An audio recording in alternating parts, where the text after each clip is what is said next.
Hello guys. So ngayon guys, i-share ko lang sa inyo yung naging travel ko from Clark to Naiya. So una guys, dumang kami sa TP-Lex. So galing kami ng Tarlac. So around 30 minutes from Tarlac to Clark. So ngayon, dumating naman kami dito sa Clark Air Base ng Pampanga. Ito ay dating base militar ng Amerika.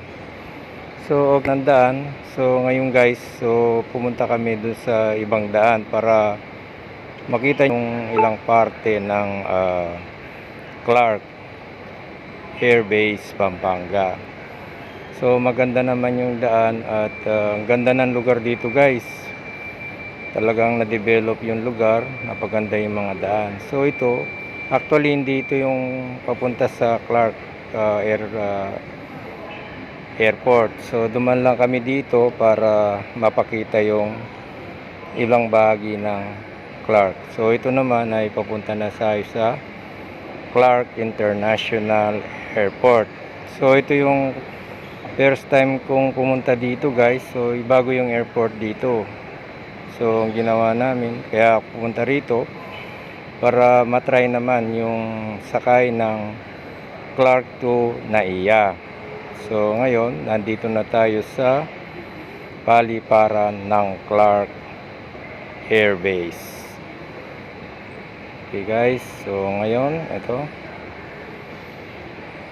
Ayan yung Clark Air Base guys. International Airport pala. So ito, papunta na tayo. Yan. So maluwag ang parking space dito guys. So walang problema sa parking. So kukuha ka lang muna ng ticket dito para makapasok ka sa parking area. So ito ngayon yung P2P, point to point bus terminal. So mayroon dito guys na tawag dito, biyaheng papunta ng Baguio, from Clark to Baguio. Kaya kung gagaling ka ng Clark, pwede ka nang dumiretso sa Baguio. O yan, ako paalis guys. O ito yung mga bus papunta ng Baguio guys. Alas 11 yata ang travel papunta ng Baguio. Yan, by Genesis. Ito yung sinakyan ko guys. Papunta tayo sa Clark. So ang alis namin dito guys, exactly 11 o'clock umalis yung bus. Per hour yata yung bus dito guys. So ito, paalis na.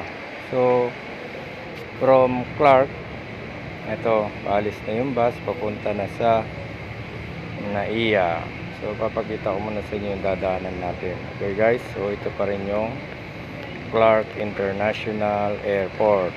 Ayan, dadalawa lang kami ngayon dito guys sa bus na to. So dumaan ito dun sa ito pa yung ilang bahagi ng Clark Air Base. Ang ganda guys dito. Talagang nami-maintain na maganda. Kaya maganda yung view, kaya ito binidyo natin para makita nyo yung lugar ng Clark. Okay guys, so ito casino yata ito, mga casino tsaka hotel. Okay, ito yung dadaanan natin. Bali ito, loob pa rin ng Clark ito guys. Papalabas na tayo. Ayan, bali ito, casino din to. Maraming casino dito guys, dito sa Clark Air Base, Pampanga. Ayan, talagang maganda yung lugar na to guys, kasi dating base militar ng air base ng Amerika to, pero lalong napaganda. So ngayon kung dadaan natin, ito naman yung veteran air base, veterans cemetery. Yan yung veterans cemetery. Ito mga libingan daw, mga veterano, bandirigma. Ayan. Okay guys, so ngayon pupunta na tayo dun sa SM Clark. So dadaan yung bus dito, magpipick up ng pasayeros. Kasi isa rin drop off point ng Genesis dito, pipick up ng pasayeros dito sa SM Clark. Okay, ayan, dami pasayeros. Hindi ko naisip na mapupuno pala ito guys. Ayan, dami pasayeros guys. So papunta rin ng ano yan, ng NAIA. Yan, so pagkalis namin dumaan ng Angeles. At ito guys, dadaan ng Dao, Mabalacat, Pampanga. Yan, nasa bali ito guys, party na ng ano to, ng NLEX, National North Luzon Expressway. Okay guys, maganda yung daan dito guys. At mayroon pang stop na pwedeng mag-CR dito sa Mega Station. Yan, sa Pampanga yung guys, ang mga pwede kayong umihi doon, 5 minutes to 10 minutes. So ito na ngayon yung NLEX. So ito yung Candaba Viaduct. Ito yung pinakamahabang viaduct dito sa north, from Pampanga to Bulacan yan guys. Kaya mahaba ang tulay na ito guys. Nagdudugtong from Pampanga to Bulacan. Kaya ang sabi nila, pag ang Ebon kasi ibon, di ba? Pagdating sa Bulacan, itlog na. Ebon, itlog, sabi nga nila. Yan. So ito naman ang dadaanan mo to sa Bocaue, Bulacan, ang largest indoor arena sa buong mundo guys. Ito ay may seating capacity na 55,000. Yan, nasa Ciudad de Victoria. Napakalaking arena to guys. One of the largest arena in the whole world, Philippine Arena. So ngayon nag-stop siya guys. Nag-third stop siya dito sa Ayala Mall bago siya aakyat sa Skyway, Buendia Skyway. Yan. So ito naman guys, ito yung Skyway. Ang bilis dito guys. From Buendia up to airport, 45 minutes lang guys. Pero dito guys, di ka pwedeng tumakbo ng mabilis. May speed limit dito sa Skyway.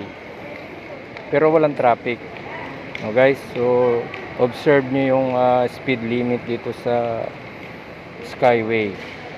Kasi ini-implement talaga nila yan guys. So ngayon, so after 45 minutes drive from Buendia up to NAIA guys, 45 minutes lang. So ito, nakarating na tayo ngayon sa NAIA.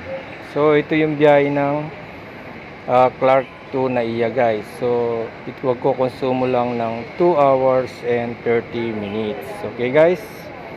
So ito yung naging biyahe ko from Clark to NAIA.